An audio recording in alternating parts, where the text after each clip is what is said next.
On se connecte à Internet tous les jours des milliards de fois. On clique. Et hop, ça marche. Mais qu'est-ce qui se passe vraiment derrière ce clic? On a l'impression que c'est simple, mais en réalité, c'est une cascade d'opérations incroyablement complexes. Aujourd'hui, on va soulever le capot et regarder cette mécanique cachée. La question a l'air toute bête, mais la réponse, c'est une véritable chorégraphie entre le matériel et le logiciel. Ce n'est pas juste une chose qui se passe, c'est toute une série de processus qui doivent s'enchaîner parfaitement. Alors, voyons ensemble comment tout ça s'articule. Alors, le point le plus important à comprendre, c'est que la connexion n'est pas un bloc unique. Il faut plutôt l'imaginer comme une pile, une superposition de 3 couches. Pensez à un millefeuille si on veut. Chaque couche dépend de celle d'en dessous et elles sont toutes absolument indispensables. On va donc décortiquer ces 3 piliers, un par un. Et voilà, on y est. Le concept de base, les 3 piliers. C'est vraiment la structure fondamentale qui fait que tout l'Internet tient debout. Donc, voilà notre feuille de route. On commence par les fondations, la connexion physique, le matériel, tout ce qu'on peut toucher. Ensuite, on passe à la connexion logique, les règles du jeu en quelque sorte, le langage que les machines utilisent pour se comprendre. Et tout en haut, on trouve les applications, ce qui nous permet à nous d'utiliser ce réseau, comme notre navigateur web par exemple.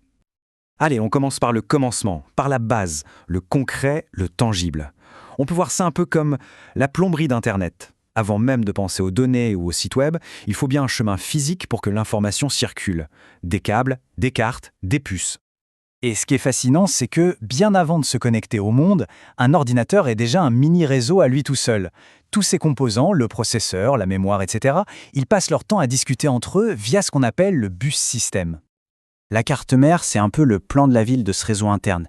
Le processeur, c'est la mairie qui donne les ordres, et le bus, ce sont les routes qui transportent l'info. Mais pour que cette info puisse sortir de la ville, eh bien, il faut une porte. Et cette porte, on va la brancher sur un emplacement d'extension. Et la voilà, notre porte de sortie, la carte réseau. C'est la pièce maîtresse, le composant qui va jouer le rôle de traducteur. Elle prend les informations de l'ordinateur et les transforme en signaux qui peuvent voyager, que ce soit sur un câble Ethernet ou dans les airs en Wi-Fi. Sans elle, l'ordinateur est complètement isolé du monde. Attention, petite précision importante. Il ne faut pas confondre la carte réseau et le modem. Le modem, c'est un peu l'ancêtre. Son job, c'était de convertir les signaux pour les faire passer par les vieilles lignes téléphoniques. La carte réseau, elle, branche directement l'ordinateur à un réseau moderne. Pour faire simple, c'est la différence entre prendre une petite route de campagne et une autoroute à 6 voies. Bon, on a vu le matériel. Les autoroutes sont construites. Mais ça ne suffit pas. Il faut un code de la route, sinon c'est le chaos, l'accident à tous les carrefours. Eh bien, dans le monde des réseaux, ce code de la route, ça s'appelle un protocole. En fait, un protocole, c'est tout simplement un langage commun. C'est un accord qui dit comment on commence une conversation, comment on s'assure que le message est bien arrivé et comment on termine la discussion proprement. Sans ces règles, 2 machines qui essayent de communiquer, ce serait un dialogue de sourds, un vrai bazar. Et le roi des protocoles, la langue universelle d'Internet, c'est le fameux TCP/IP. En fait, c'est un duo. D'un côté, il y a IP qui s'occupe de l'adressage, c'est l'adresse postale sur l'enveloppe.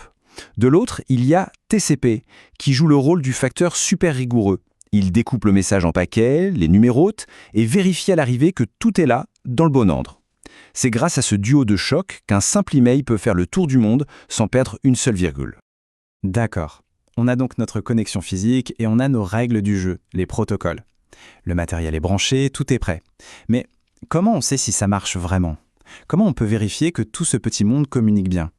Il existe un outil tout simple pour ça, un vrai couteau suisse du technicien réseau, la commande ping. C'est l'un des diagnostics les plus simples et pourtant les plus efficaces qui soient. Le principe, c'est comme lancer une balle contre un mur pour voir si elle revient. On envoie un petit paquet de données et on attend la réponse. La meilleure image pour comprendre, c'est celle du sonar d'un sous-marin. Le sous-marin envoie une impulsion sonore, un ping, et il écoute l'écho pour savoir ce qu'il y a autour. Eh bien, la commande ping, c'est exactement ça. Elle envoie un écho numérique à une machine et mesure le temps qu'il met à revenir. C'est tout simple, mais c'est génial.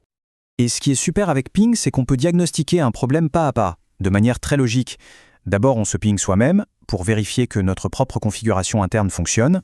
Si ça répond, super. Étape 2, on ping un autre ordinateur sur le même réseau local. Ensuite, on ping le routeur, qui est notre porte de sortie. Et enfin, on ping un serveur lointain sur Internet. Si l'une des étapes échoue, on sait précisément d'où vient la panne. Et c'est seulement quand ces deux premières couches, la physique et la logique, fonctionnent en parfaite harmonie, c'est seulement là que la troisième couche, celle des applications, peut entrer en scène. C'est à ce moment-là que notre navigateur web peut enfin envoyer sa requête et nous afficher la page qu'on lui a demandée. Et dire que toute cette symphonie invisible de matériel, de protocoles et de vérification se déroule en quelques millisecondes à peine. Tout ça caché derrière un geste qu'on fait des dizaines, voire des centaines de fois par jour. La prochaine fois qu'une page web s'affichera, on pourra avoir une petite pensée pour l'incroyable balai technique qui rend ce petit miracle possible. C'est assez fascinant quand on y pense.